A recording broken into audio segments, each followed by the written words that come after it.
We're all fans here. Including the book that we're going to be discussing today. And he's also, he grants History of Epilepsy, A Smell of Burning, for the Sunday Times Book of the Year in 2016. You're also a producer at the BBC, and you've written and directed several radio drama documentaries, including A Fountain of Tears, The Murder of Federico Garcia Lorca, and A History. So Grant is also... I don't know if We've graduated from Colin to Grant now. Wow. Colin, I'll say Colin. Yeah.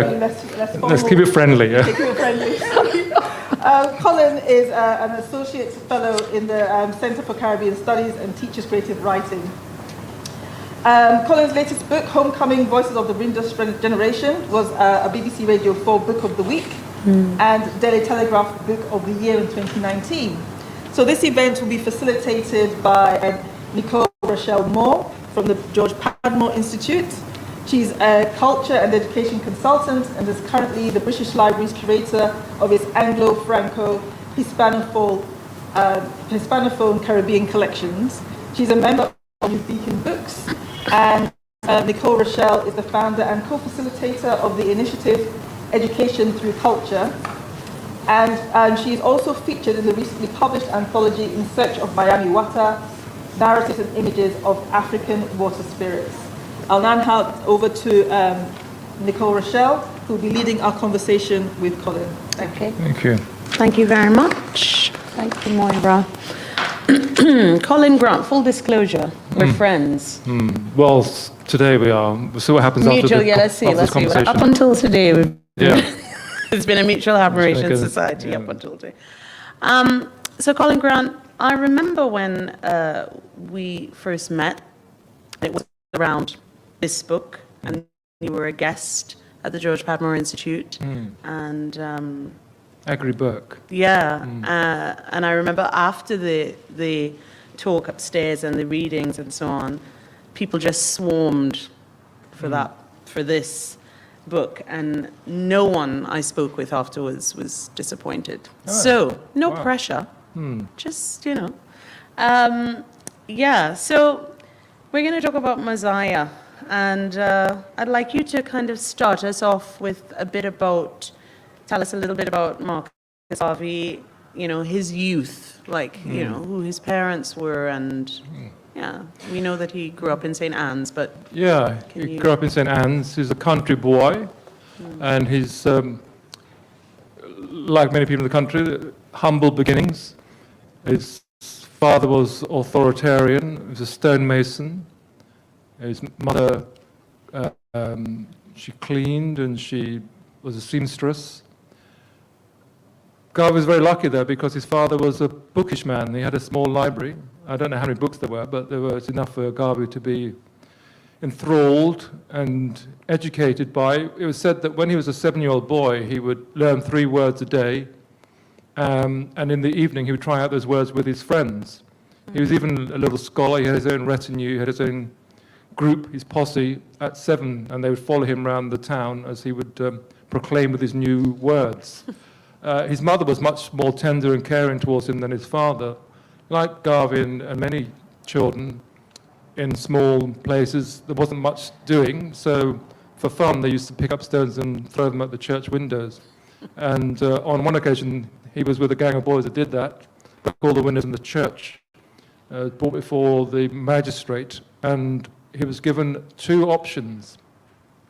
One was to pay £1 fine, and the other was to go to a reform school. And his father said, "Send the boy to reform school," or words to that effect. And the mother passed her hat round and collected the £1, which is quite a lot of money in those days. So he was spared from reform school by his mother. It was very nurturing. And some of the stories about Garvey and about many of the people from this period are apocryphal. So you've got to be a bit careful. But there is one story told about the fact that his father wanted to show him that you couldn't trust people in this world. So he went with his father to a cemetery, and there was an open grave. And I don't know who was in the grave, or whether there's even a coffin in the grave, but God was encouraged to go down a ladder into the grave, several feet down, probably 12 or 15 feet. His father bagged the ladder back up and left Garvey down there for the night, so that he could get some understanding about how you must be self-sufficient and not rely on anybody. Wow. I'm not sure how he got out of the grave, actually. He must have got out because I wouldn't have written a book about it. Well, there you go. He definitely got out and had a lot to say. But even though his father was so authoritarian and so on, I get the feeling that he admired his father very much and was protective almost of his father, because his friend, whom you had interviewed, is it Isaac Rose? He spoke about a time when Marcus Garvey, he just thrashed him, or thrashed somebody for like speaking ill about Mr. Garvey. Yeah, but I'm sure in the audience today there are people who might have had a violent parent, or a parent who wasn't very tender and caring, but they'll take exception to anybody else outside of the family criticizing them. So I think it's probably of that order, because he wasn't too fond of his father, and when his father died and was needing to be buried, he wasn't going to contribute any funds towards that. So he was dutiful in terms of his public proclamation of his father and his duty as a son, but actually he had no great love, I don't think, for his father, because it wasn't reciprocal, it didn't come back to him. Right. And when was it, or why was it, rather, that the move was made from country to town? Because he moved with his mum and his sister, and I know that we know that his mother really did not enjoy living in Kingston, but he thrived. But what... Yeah, well, I think this is true of the world over. People from small villages, eking out a living, subsistence living, yearn for something better. And the lure of the big town or the big city attracts everybody. There's more opportunities. There will be relatives, perhaps, who've done the same. And you can bring your country ways with you. And it's certainly true that Garvey did thrive because there were people who were already interested in ideas and literature. And you know, Nicole, that Garvey took elocution lessons. He did. And became rather good at it, actually. In fact, in Jamaica at that time, there were statewide elocution competitions. And Garvey would enter them all, and often he would win. Most often he would win. And on one occasion, he got up to do his usual oration, and some wag in the back row jeered and heckled him, and he came third. And so vexed was he by this transgression that he sued the heckler and won. Yes, he did. But I have to say that I mean, when I read that, I thought, oh gosh, here we go. Because his father, Garvey Sr., was a man prone to litigation. Jamaicans are the most litigious people on the planet. Don't mess with the Jamaicans. Yeah. The earthquake... They argue over the border between neighbors, and rather than sort of settle it locally, they'll go to the courts. Wow. Just ridiculous. It's ridiculous. But his mom eventually, and the way you write that is so poignant. You say that as in life, she just died with, she was like 56, and she died with just no fuss. She just, you know... she had a very sort of level life, and there wasn't a lot of love from the husband, but she was very attentive towards her children, and Garvey adored her. Yeah. And so we know that there was that huge earthquake. 1907. Yes. Yeah. Several hundred people died. Yes. Garvey was there. Yes. And his mother. And certainly by the next 3 years, he was on his travels. And so he goes to Costa Rica in 1910. And I should preface that by saying Jamaica is a country you left. If you had any determination, chutzpah, a little bit of money and luck, you tried your luck elsewhere. 10,000 people a year from 1907 onwards left Jamaica, mostly for seasonal work. But there's a great traffic of people, so he was one of many doing that. I mean, he did a lot of traveling up and down, but we can talk about that. So he goes to Costa Rica, and maybe we should just say as well that he was an apprentice, was he not, with Mr. Burroughs, Alfred Burroughs? Yeah. A printer, And- yeah. Yes, so he learned the trade of printing, and that was to hold him, as we know, in very good stead. But so he goes to Costa Rica, and can you give us a little flavor of that? Sure. Garvey was soon upsetting the new old order. In the spring of 1911, he established a bilingual newspaper, The Nation, or La Nation. Its potential readership would have been drawn from the captive audience of British West Indians in and around Le Mans. Up until The Nation's launch, the long-established Le Mans Times had cornered the expat market. The Nation immediately displayed its colours as a small but feisty paper capable of punching above its weight in targeting the local West Indian leadership and its timid, cap-in-hand response to the abuse of its compatriots. Every time these elders in Costa Rica opened the pages of Garvey's paper, they had cause to wince. Although they couldn't possibly argue with the sentiment behind the Nation, they balked at its undiplomatic language. Like self-conscious guests at a powerful host party, the West Indian elite muttered tetchily amongst themselves that Garvey's complaints were ill-mannered and only served to make things worse. How much longer, wondered an irate letter writer to the Le Mans Times, must a respectable community be offended by the scurrilous activities of a vile Penny-O-Line liner? Yes, because he was. So when he arrived in Costa Rica, there was trouble. There was trouble amongst laborers, and he went there as a timekeeper, which was a bit of a cut above, obviously, being a laborer. So he was in a bit of a funny position himself, a little not funny, funny, peculiar, because he was awkward, because he was a man fundamentally for the people, but he was virtually management level.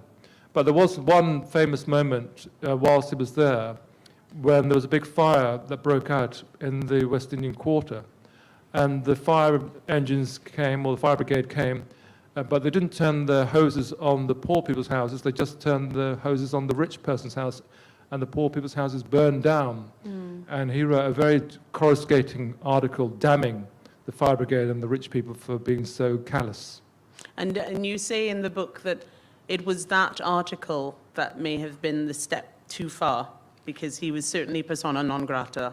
Yeah. After so that. in life, isn't it true that you have to measure the room, feel the room, see how far you can go before you lose the crowd? And he was always testing just to see how far he could go. And in a way, in Costa Rica, he needed to dial down his Jamaicanness. He went the other way. So Garvey wasn't a man for being timid and being put on the back foot. He was bearing his chest quite often and seeing just how far he could go. And sometimes and often, fortune favors the brave. But like many people who are brave, he had to weather some setbacks. But people like him, they take things on the chin, they pull up the collar of their coat, and they move on. He's a mover. Yeah, for sure. One of the things that I like about your writing, I mean, certainly with this book being your first, this was your first book. This is the first book, yes. This book took 3 hard years to write and almost ruined my marriage. My wife thought I was devoting more attention to Marcus Garvey than I was to her. She was right, actually. But I did tell her that it would only be for a small amount of time, and then she would become principal person in my life once again. But yeah, I was in love with Marcus Garvey, and there's lots to love about Marcus Garvey. He's just a lovely guy. And I can remember sitting on my steps in my garden, sort of communing with Garvey, summoning Garvey. I was there in 1920, and I knew that I could change his fortunes just by writing it, saying, look, there's danger there, watch out for the FBI, watch out for the British military intelligence, watch out for W.E.B. Du Bois. he wasn't really listening to me, but I almost thought that I could change the direction of Garvey's history through my writing. But what I really wanted to do was to change the direction of which he was written about. Yes. Because when Garvey died, the story of Garvey was too often written from the point of view of his enemies, again and again. And so that negative idea of Garvey became concretized. And I was determined to take a bloody great big sledgehammer and break that concrete up. You did and it. Start again. You did it. But I mean, there is no but actually. You did it. And there are times reading this and actually rereading it where I think there's a way in which there's such an affection, you know, that comes through. Even though you know all the things you know about him. Oh my God, he was irritating, huh? On a level. Oh gosh, he could be, you know, the drama and the, you know, a bit of pomposity and stuff. Mind you, he needed these things. He needed some of this to be doing what he was doing. Yes, yes. Well, it's interesting, isn't it? Because in life you have to work out whether you can be down the middle or fall on one side or the other. And with Garvey, he divided people. For his admirers, there was God and there was Garvey. For his detractors, he was a buffoon, an imbecile, and a disgrace to the race. And I saw my position as being a critical friend. Like everybody has foibles, but fundamentally, he was sincere, he was earnest, and he was determined to do the best, not just for himself, but for people he really cared for. Yeah, that was my approach. Yeah. So to be a critical friend. I wasn't going to No, there were no sugarcoat some of the- rose-tinted spectacles. I was going to tell it as it was, but I was going to be sympathetic towards his plight, because which one of us could have got through a day in the life of Marcus Garvey? Not me. There's so many people rained against him. I don't know how he got out of bed in the mornings, but he did again and again. So I was determined to pay tribute to that, even though I recognized that, like everybody, he had foibles, but he didn't have feet of clay. He had foibles, but not feet of clay. I enjoy very much in your writing, not just in Garvey, but other books by Colin include I Natural Mystic, which is a great biography of Bob Marley and the Wailers. Can I correct you? It's a biography of Peter Tosh, Bunny Wailer, and Bob Marley. Let's not forget, they were first among equals. Too often we elevate Marley at the expense of the other people. I've reunited them. They were first among equals. Each one of them could have been the one. I'm taking it on the chin. One of them was elevated by Chris Blackwell and left the others behind, but actually they were together for 10 years. For 10 years. They harmonized. They took turns leading. Each one of them was a leader. Yes. And I reunited them. You did. They were one. There you go. I Natural Mystic. Jar. You heard it here. Okay, so did I say that we were friends? I did say this before. Okay, no, but what I want... Please don't make me giggle too much. No, it's serious. It's serious. We live in a culture where we celebrate exceptionalism. There must be just one. Yeah. And that's just nonsense. And we have to kill that nonsense and share the love with equally talented people who are doing the same kind of thing, but not necessarily getting the attention. I agree. Yeah, there you go. I agree. What I was going to say go on, be careful. was that one of the things I really enjoy about your writing, I think the mic's off, but that's fine, because really, do I need it? I need it for the recording, yeah, okay. Yeah, well, one of the things that I really like about your writing is the way that you give context in a really light way, but you're giving us a lot of information about time and place and history, what's happening in society, what's happening culturally, and so on. But you do it, you have a gift. Thank you. That's what I'm saying. Hey, and so now, I'll take that. Take it on the chin. And so now, I would like you to read a little bit as you give context. I'd like you to read page 31. We're still in Costa Rica. We're still in Costa Rica, so you're reading from Itinerant Jamaicans right up until the end of 1911. Really? On page 32. That's a long passage. Oh gosh, it's too long? You can start from British West Indians then, okay? Yeah. Thank you. British West Indians had been traveling to Panama since the 1850s, first to construct the railroads, then to begin work on the initial French efforts to carve out the Great Canal. As communities were established and the cost of migration rose, the ranks of construction laborers had been swelled by professionals and craftsmen. Latterly, during the American construction from 1904 onwards, another great wave of Jamaicans had gone over. Back home, these adventurers were famed as colon men, who had braved the high seas, disease, and discomfort, and returned with renewed confidence, with gold in their teeth, gold rings on every finger, gold-capped walking sticks, and waistcoats adorned with gold watches and chains. Though it was said, if you stopped such a man in the street and asked him the time, he looked to the sun.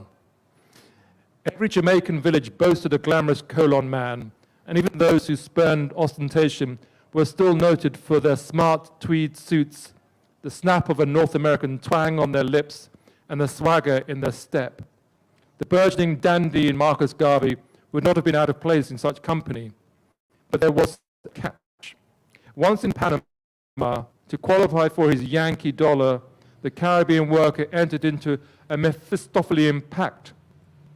USA contractors implemented Jim Crow standards of segregation and introduced a two-tier system of payment. White workers benefited from gold roll, while black had to settle for silver.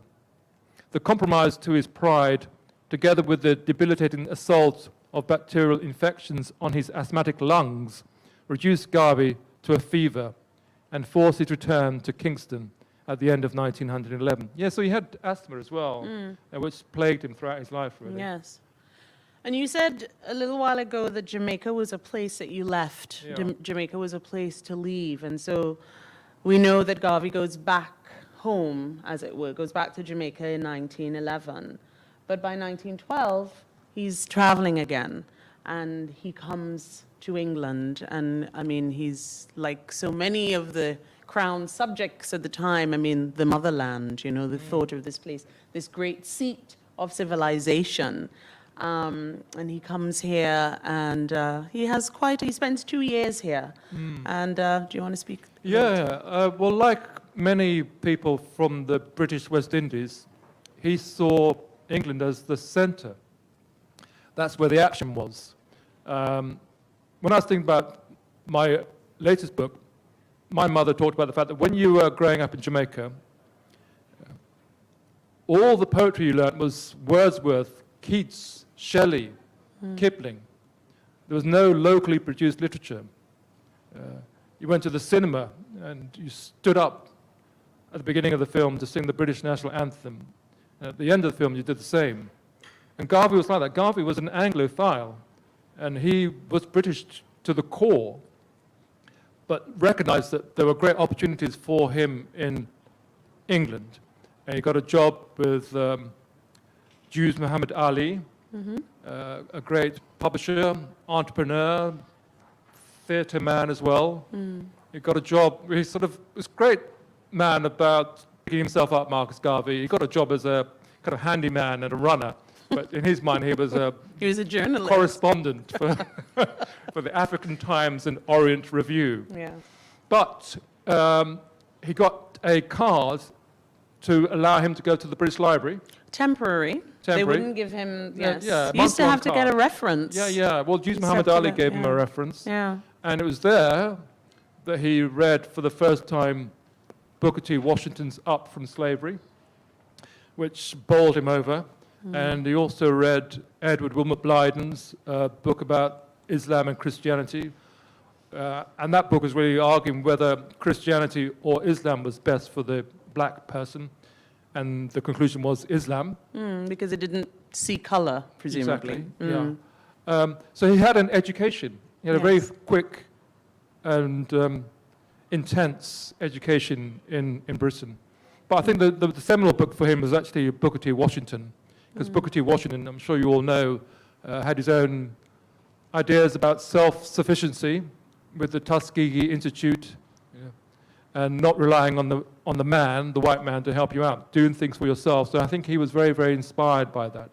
And also by the book by Casely Hayford, by J.E. Casely Hayford, which, Ethiopia, Unbound, seemed to have... Yeah, that could be a model for him, couldn't it? Really? Yes, so, well, I'll ask you if you would just tell us a little, will give us a little bit of that paragraph that speaks to that. But I mean, he, the 2 years that he spent in England, you know, he was really about self-improvement and so on. He would, as Colin said, he would be at the library, he would be at Speaker's Corner, and that's really where his kind of the elocution, right? He was kind of honing those skills. And he also kind of discovered that for certain white English people here, blackness was this, there was a great exotic flavor to it. And you could, if you were of that mind, you could milk it. Because there were people who were milking it, as it were. No, I got an uncle, a granduncle, who, when I came to London, I'm from Luton, capital of Britain. When I came to the second capital in my 20s, at medical school, I had to live with I didn't have to, but I had nowhere to live, there was an arrangement made for me to go live with my granduncle. And he came here in the 30s. And he had a great old time until other West Indians came to mess with his brand, as it were. He went from being exotic to just another irksome darky, is how he put it.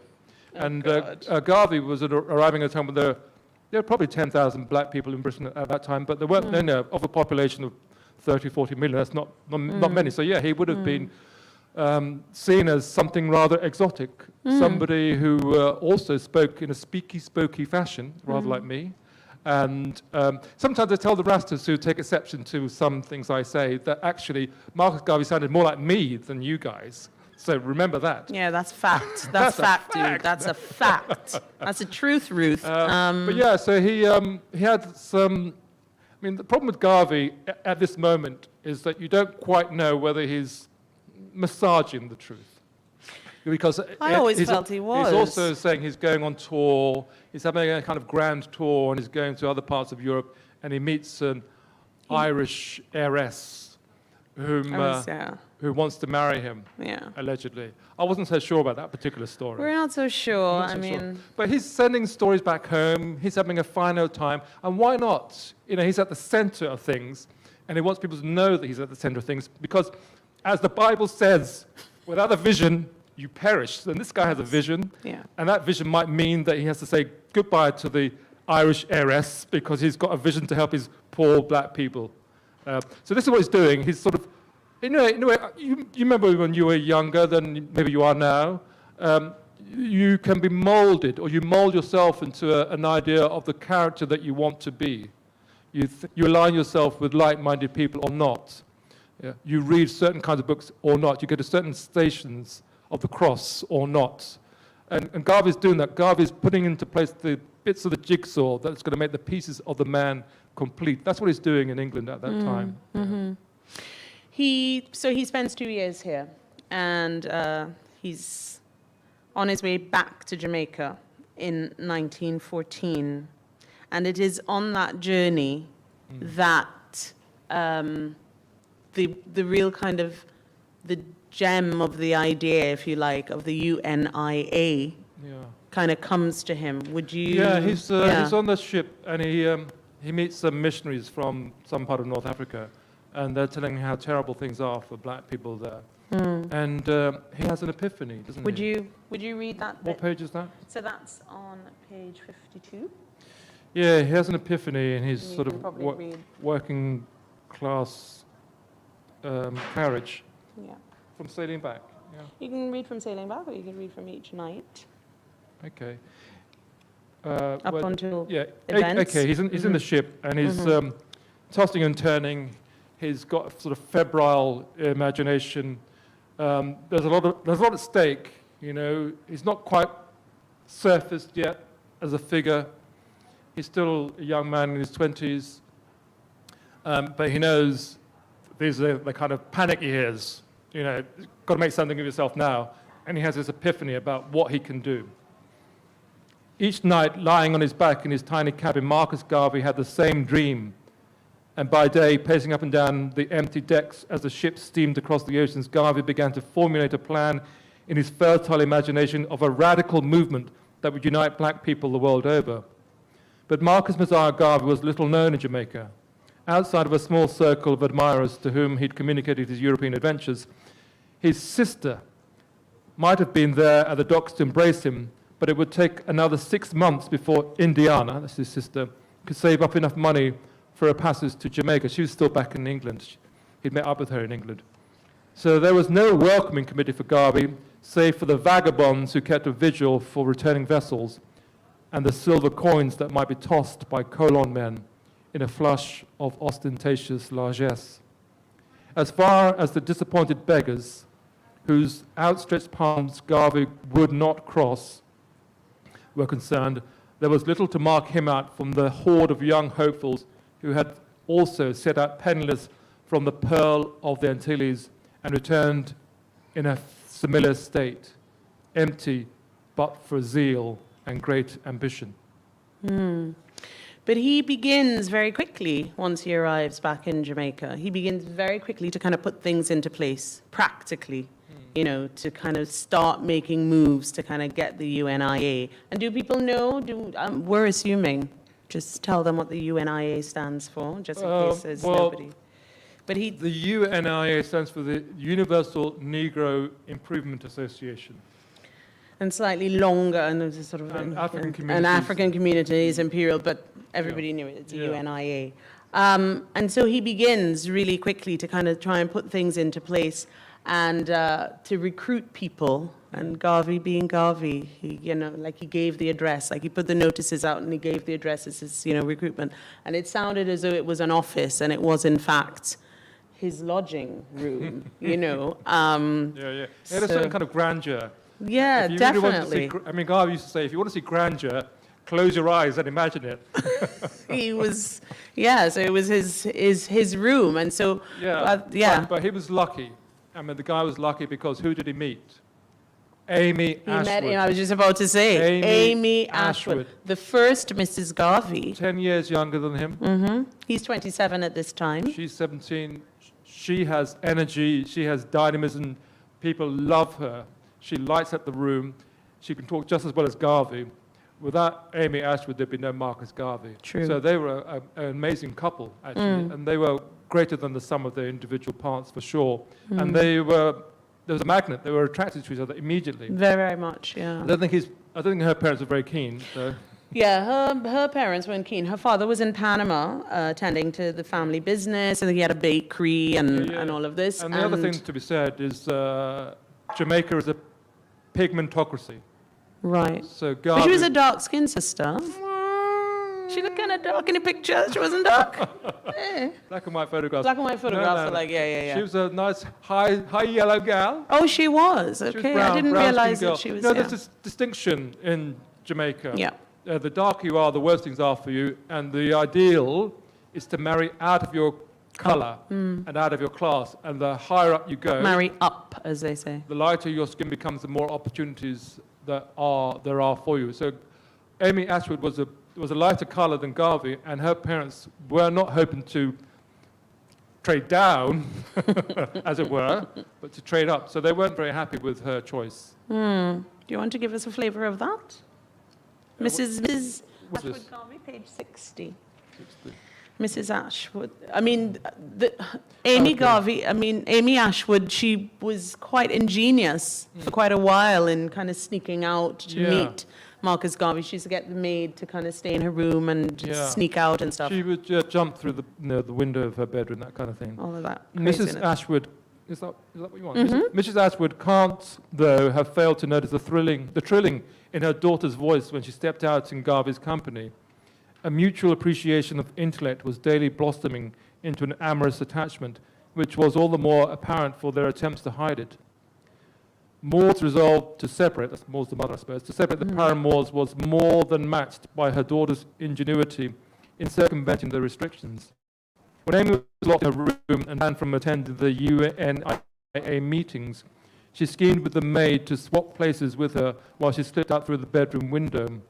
The ruse worked well enough for a while, until one evening, as Amy spoke from the platform of a UNIA meeting, she looked up to see a frowning Maud in the audience. Maud would keep her own counsel no longer, and immediately sent a telegram to her husband in Panama City. Alarmed by the reports coming out of Kingston, and suspicious of Garvey's intentions towards his now 18-year-old daughter, Michael Ashwood was soon on the high seas, rushing back to Jamaica. In the baker and restaurateur's estimation, the young Marcus Garvey was not ostensibly a man of great prospects. Mr. Ashwood had something better in mind for Amy than a suitor who, despite his growing stature, presently eked out a living selling greeting cards and condolence cards. A large stock had recently been shipped over from Britain. When that enterprise proved less lucrative, Garvey had tried his hand at selling monumental tombstones. Amy would not retreat. She would not give up her Napoleon, nor he his Josephine. Her father's protest served only to fan the flames of the romance. And in 1915, Amy Ashwood and Marcus Garvey were secretly engaged. I know, intrigue and romance and all of that. But she did say later on, I mean, their relationship very much was one about the work. I mean, there was the romance and there was the passion and all of that, but a lot of it was about the work. And even when they took like romantic walks or whatever, it might start off lovey-dovey, but then they would somehow always end up talking about. Yeah, About I mean, the he work. was I think they both, but he especially was a romancer and a dreamer, for sure. But he was also so dramatic. Can I just say, oh my God, this is where he irritates me. He's just like so dramatic. So she's she's a teenager, right? And she breaks off the engagement at one point because he's like so intense. Yeah. He was Leo, I'm just saying. And she breaks off the engagement, oh God, and he writes her this letter that he's gonna, He's going to kill himself. himself. Yeah, and yeah. you can doesn't really imagine intend to my kill eyes himself. rolling when I reread that. I was like, oh, get over it. He's a dramatic man. He's and so he dramatic. knows how he might pull the heartstrings of someone, so he's trying his damnedest to get So she runs to him to make sure he's not going to throw himself into the river. He's wading into the water. Can you imagine? Just like, get over yourself. It's just like ridiculous.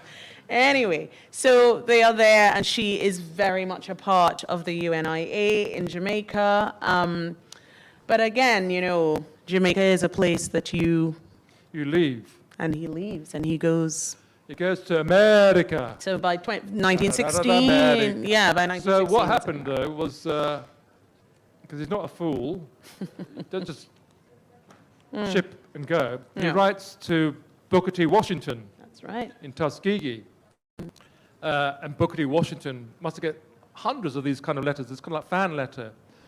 Booker T. Washington writes back to say, well, if you're ever in the neighborhood, do drop by. And Garvey being Garvey, he buys a ticket the very next day.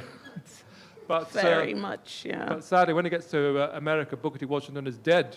Yeah. So he has to try another avenue. But he's very lucky because he goes to Harlem in New York. And Harlem in New York at that time, in 1916, was populated by people, 3/5 of whom were born in and around Harlem. 1/5 of the people had been born in the South and migrated on the Great Migration from the southern states to the north. And 1/5 of the people in Harlem in 1916 were from the Caribbean. 1/5, and there's 100,000 people there. It's a lot of people. And he's coming to a place where the Caribbean people are mostly entrepreneurs. They're going to make do. They're going to make something of themselves. And it was said at the time that any time a Caribbean person got 10 cents above poverty, they started a business. So that's the world he's going into. Yeah. And so again, there are expectations, but he's got to make his mark amongst other hungry, determined, adventurous people. And he's lucky because it's an unseasonably warm spring. And it leads to the beginning of the ebony sages, the street orators who gathered at Speaker's Corner in Harlem, 125th Street and 7th Avenue. And Garvey made a beeline for Speaker's Corner. And like many people, he'd get a little crate or step ladder, and he would speak. But he had this amazing, he didn't need any amplification. He had a voice like thunder. He had a voice like God. It was said that you could hear him 2 blocks away. And initially, it was the West Indians who were coming out to hear him. And they were delighted. One of theirs was making good. He was talky-talky, speaky-spokey. And they were enthralled by him. But it wasn't just the quality of his voice, it was the content of Yeah, what he was saying. it was what he was saying. And when people heard him, they melted, because as if they were hearing their own thoughts expressed, hearing thoughts that they thought were only unique to them. They hadn't shared with anybody. Suddenly there was this man speaking as if he was inside their brain. It was quite extraordinary. And again, people came to jeer, because there's some West Indians like to jeer, but they stayed to cheer. No. Have you ever written that? Yeah, I think they did. Yeah. Have I ever said that before? No, I don't know. Probably about 1,000 times. I don't know. No, but they I did. mean... They were skeptical initially. But he won them over. I mean, he Yeah. was very, very charismatic He was for very all the irritation that He was charismatic, and I think people can detect sincerity. Yes. I think they saw that he was sincere. Yeah. I mean, what we must keep in mind as well is that, so Garvey is making his mark now. He's arrived in New York. He's making his mark. And you have the other person. Amy Ashwood? No. No. Who? No, because remember, he gets to New York. He doesn't see her for a good 3 years or something. You He mean doesn't Hubert see her for Harrison? about Who do you mean? No, I'm thinking of Dubois. Oh, yeah, But people say yeah. Du Bois, but I think, have you No, not it done is- French? It's Dubois. No, it's Du Bois. It's Du Bois No, for it's Du Bois. Americans. Yeah. Wow, it's Du Bois. I mean, it's spelled Du Bois, but it's Du Yeah, Bois. but Du Bois, of course, seen as like a major race leader. Is he next? No, keep going. That's Amy. Okay. That's shoot. Okay. No, I haven't got a picture of Du Bois, but go back to the You guy. do? You don't? I think you do, yeah. Yeah. Yes, you No, go forward. Keep go going then. forward. Let's see, I think there is a picture of Du Bois. Oh, There there, he yeah. is. Yeah, so that's W.E.B. Du Bois, and he is the #1 black man in Yeah. America at the time. He's a guy. He's been a rival of Booker T. Washington. Now that Washington's dead, He's this, the man. This is the guy, but he's an Ivy League guy. He's tertiary educated, and he's leading what's called the Talented Tenth. Talented 10th, yeah. Do you all know that concept, the Talented Tenth? These are the elite black people in America, the 10%, tertiary educated, fair-skinned mostly, and they're going to be the avant-garde. They're going to integrate society and bring the... They're going to be the 90% with them. leaders of their people. They're going to be the leaders. So, Yeah. so this guy is in charge of a top-down movement. And Garvey's nobody, as far as he's concerned. Garvey's nobody. Interestingly, they met. They had met in Jamaica. Yeah, briefly. Yeah, Briefly. Yeah. But then Garvey had written him a really Yeah, yeah, lovely, because he had visited Jamaica and Garvey got himself invited to the banquet or the whatever, and then wrote a note afterwards, I think, Yeah, to kind absolutely. of... To, But then this shows the importance of location. So Garvey's up in Harlem. This guy with the NAACP, the National Association for the Advancement of Colored People, they're down on 47th, 48th Street, something like that. So they're separated geographically, and also they're separated in terms of culture, because he's leading a movement which is a multiracial movement. They're initially formed by black and white people. In fact, Mary White, I think she was called, wrote a book called When Black and White Sat Down Together. And he's of the opinion that you must forge relationships and allies with whoever you will be helpful to you. And Garvey's a bit more exclusive. And the story goes, by the way, we're going quite slowly, aren't we? What time do we have? Like, how much time do we have? You have But because, an hour, but we've booked this time for 2 hours. but 2 hours is too long. 2 hours is too long. We're gonna What time is it now? finish saying what you're saying. I'm gonna hurry you along. Okay, yeah. Oh, Go right. for It's almost 6 now. So we've got another 50 years to get through. Right. So That's why we're friends. So he goes to the office of W.E.B. Du Bois's, the National Association for the Advancement of Colored People, and he's shocked.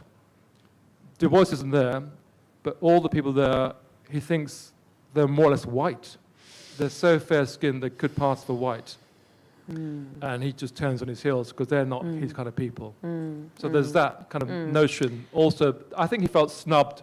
Yes, he did. by He Du Bois. often felt snubbed. Yeah. What's the most important word in the Jamaican vernacular? Uno. Respect. Not uno. Uno is the second most important word in the Jamaican vernacular. I'll just please. The man wants respect. Yeah. And any man that disses you, he's in big trouble. But he's not going to be forgiven. there was something a little thin-skinned sometimes about Garvey. Just a little. We love him, but it's a little. But yes. Okay, listen. And slavery comes to an end in the 1830s. They ring the bells. The old devil is dead. What's the first thing that people do? They start calling themselves Mr. and Mrs. You go to Jamaica, you get into a car, you might have a nice taxi driver, and you're going on a drive, and after a while, say, what's your name? He says, my name is Mr. Clinton George Adams. His Mr. father. Mr. Yeah. His So father, respect in is fact, important. Yeah. So it's not thin skin. It's the reversal of the disrespect that's been shown to people for generations. I'm feeling a little Jamaican Trini tension now. I get it. I totally get it. I mean, his father, Garvey Sr., was a man who insisted on being called Mr., even for his wife. His wife had to call him Mr. Garvey. You can go too far with respect. But the point is, he has a thin skin, perhaps, but also he recognizes when someone's been disrespectful to him. And that cannot be left and walk away from such things. Yeah. I mean, Du Bois was often very dismissive of Garvey. He was, he didn't see him as it took Du Bois a long time to kind of accept that Garvey was almost, if you like, a contender for race leadership in America. Because he's like, who's this little guy? He just come from Jamaica. But of course, when he bought the first ship, and Well, the tensions there. So there's these two movements. I mean, there are lots of movements. I mean, you've got the communists there as well. You've got the black Zionists there. But the tension is really between the Bois movement, the National Association for the Advancement of Colored People. The Garvey people said it wasn't that. It was the National Association for the Advancement of Certain People. And those enemies, they called the UNIA, not the Universal Negro Improvement Association, they called it the ugliest Negroes in America. It was just That's ridiculous. it was bad. It was really bad. And there was always intrigue. There was always, there were always like defections, who then, and, betrayals. Because you have all these fledgling organizations. They're stopping and starting all the time. You don't know which one's going to be sustainable. So you're sort of watching, you're hedging your bets. And if Garvey looks like his organization is going to go down, you don't want to go down with him. You jump ship and you join the NAACP. So there's all this is going on all the time. But what's happening at this time is that Garvey is building up this huge followers who come to hear him speak. Yeah. By now, Speaker's Corner is awash. Thousands of people coming to hear him speak, including this guy who's sort of in the back listening. And you sort of see that change. And the change comes about not just because of his eloquence, but also because Woodrow Wilson announced that they were going to enter the First World War, 1917, and he was going to make the world safe for democracy. Now, this is a time when there's still lynching going on in America, right? And Garvey was on his box, on his ladder, saying, never mind making the world safe for democracy. How about making Georgia safe for the black man first? And that, my friend, gave him even a bigger shot in his arm in terms of people saying, yes, he's telling it as it is. Yeah. He's not saying, as Du Bois is saying, when the Americans entered the First World War, we will put our shoulders to the wheel with the white man. We'll put our differences to one side, and we'll be rewarded from that unity after the war. And Garvey saying, after the war, they'll just default to as it were previously. And he was right. And he was right. And so when people saw that, then even more people flocked to Garvey. And he was right. I mean, obviously he was right, not just about men returning from the war to America, but also to the Caribbean. And so Garvey's movement, the UNIA, was huge in parts of the Caribbean. Certainly Jamaica, Cuba, so many of the islands. Trinidad at one time had the most, after Cuba, had the most. Trinidad and Tobago had the most, if you like, chapters or branches of the UNIA. Serious problems. And my friend sitting in front here, Nadia, her sister once asked, she said, ask Nicole what it is about Trinidadians and, the kind of, revolutionary spirit. I mean, if you read about the UNIA in Trinidad and the kinds of, the problems that they encountered because of how strong they were, how organized they were, he really, really kind of lit a fire in thousands of people. Yeah, so I remember, because the book also is informed by other books. Tony Martin's a great scholar, so I borrowed from him, and Robert Hill, people like that. But one of the books I looked at when I was writing about this man was The Invisible Man by Ralph Ellison. Mm. And there's a passage in that book, which is a very great book, by the way. Do check it out, Ralph Ellison, The Invisible Man. There's a passage in that book where there's a big argument going on about Garvey.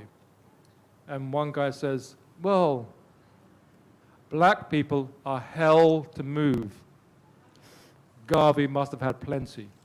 Garvey was able to get these people who were docile, who were at the footstool of society, to be active and to be self-sufficient, to cleave together and forge this amazing movement, which hadn't really been done at that level ever. When I've taken Garvey into schools, it only kind of, you can see children, you can see the penny dropping for children when you say to them, there was no internet, there was no WhatsApp, there was none of that. And he had, how many at the height, they said, in terms of members, UNIA across the world? Like over 1 million. Yeah, absolutely. so... They did have the newspaper, the Negro World. The Negro World. That was quite widely disseminated. Yeah. But it's important because we're only up to 1920 now. But, I mean, let's... but I think one important thing to say, if there's any one thing you say, I'd say, A, Garvey's greatest gift was to sell the black people to themselves, to suggest that they should turn from self-loathing to self-love. And agency, yeah. He was saying, yes, you can, way before Barack Obama. That's one thing. And the other thing to say is that he recognized that when you've been left behind, you have to take larger leaps forward.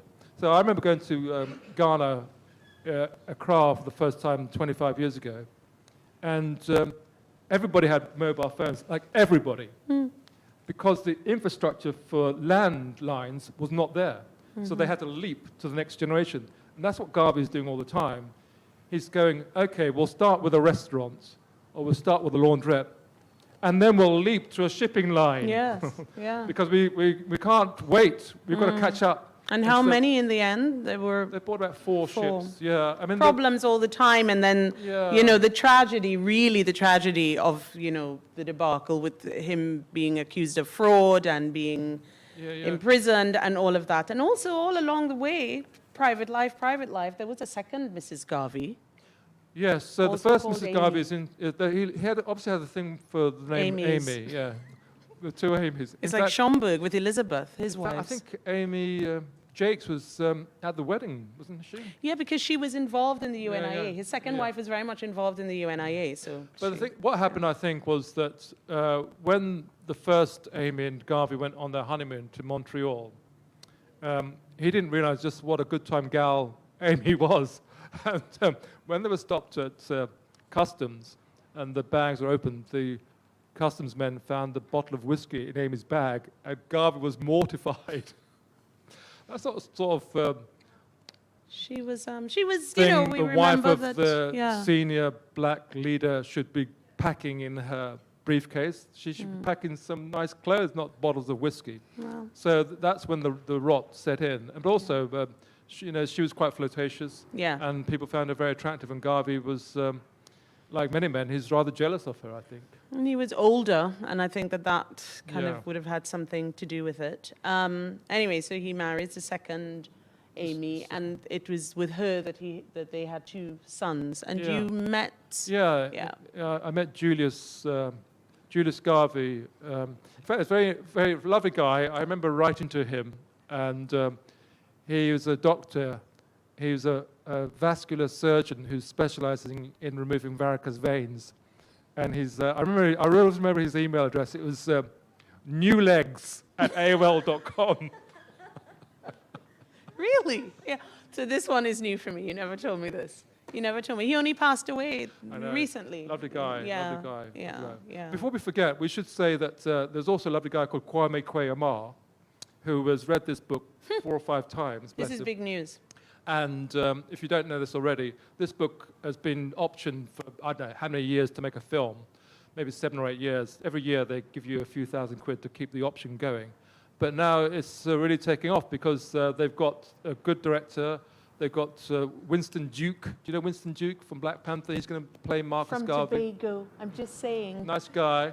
And they've got Amazon behind it. So Amazon are going to produce it. And they're going to focus on this period in Garvey's life where he inadvertently admitted FBI informants into the movement. Yeah. So I mean, he didn't inadvertently let them in. They came in and they pulled the wool over his eyes.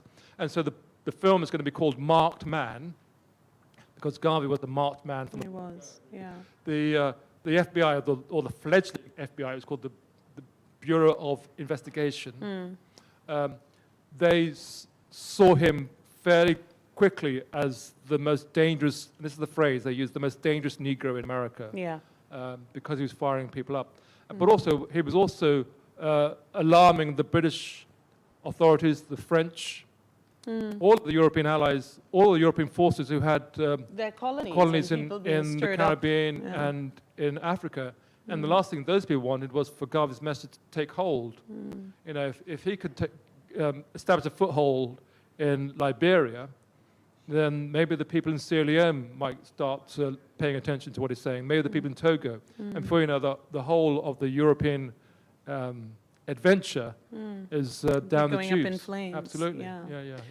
Well, we're probably, he is a man who, yes, I mean, if you haven't read about him, this is a great book to begin with.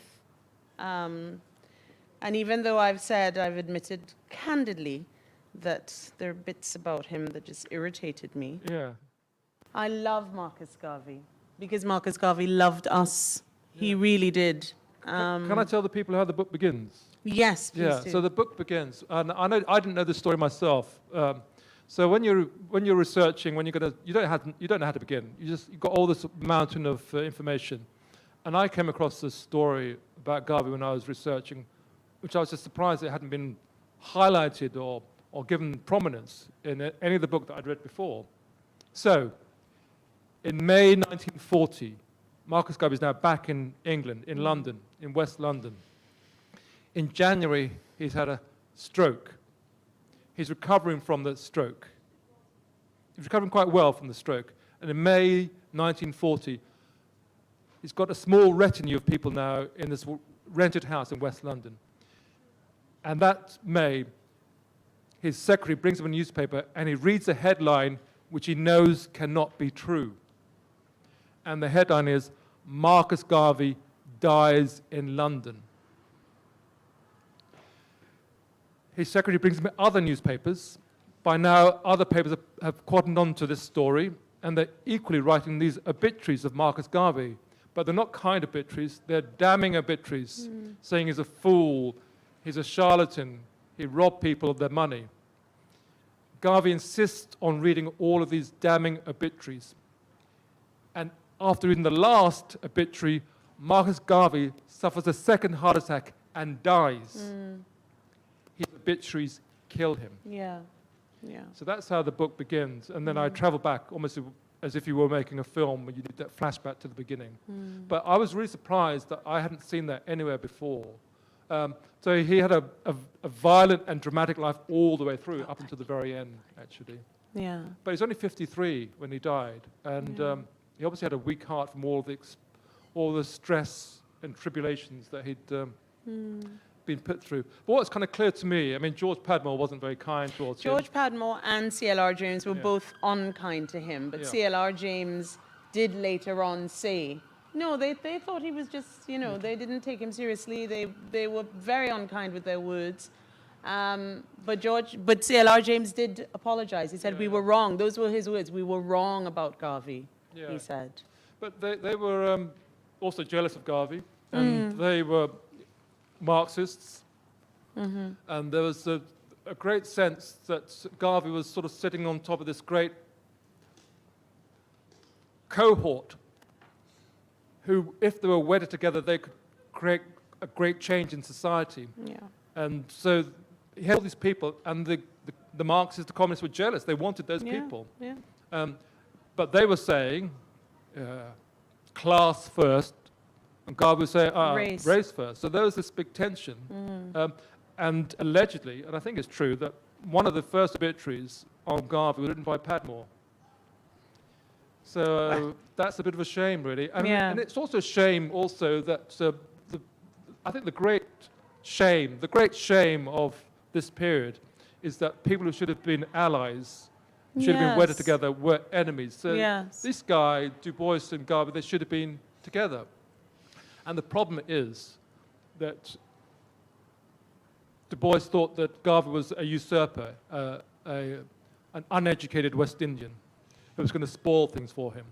And I think the main problem was that they, apart from that really brief line, he was in a line when the visiting dignitary of Du Bois arrived in Jamaica. But actually, they never physically met. There was one chance in 1924 in Cincinnati in a hotel. They were both there for different reasons, in the same hotel. And the story is told in the Cincinnati News, the Cincinnati Courier. Garvey's waiting on the ground floor with his people. The lift comes down, the doors open, and there's Du Bois. He steps out of the lift. His nostrils flare, Garvey's nostrils flare. Du Bois walks past Garvey, Garvey walks past Du Bois into the lift. The next day, the headline in the Cincinnati Courier, Garvey and Du Bois meet. No blood is shed. Yeah. That's how bad it was. It was very bad. That's how bad it was. So they were kind of instrumental in, his movement were instrumental in the Garvey Must Go campaign that led to Garvey being eventually targeted, arrested, and kicked out of America. But how many years later? So he died in 1940, and then it would be about 24 years later before his ashes. Yeah. Well, he was exhumed from St. Mary's Church in Kensal Green, over there. Green. And rather smart people, I think it was Seaga, when Jamaica became independent, they recognized that for several hundred years, people have been Anglophilic. They looked to Britain for everything. They looked through the prism of Britain to understand the world. But come independence now, things have to change, and they recognize that they're in a majority black country, and they need to think about changing from Anglo-centric to Afrocentric. And so they need some symbol to mark this change. And Edward Seaga says, let's bring Garvey back.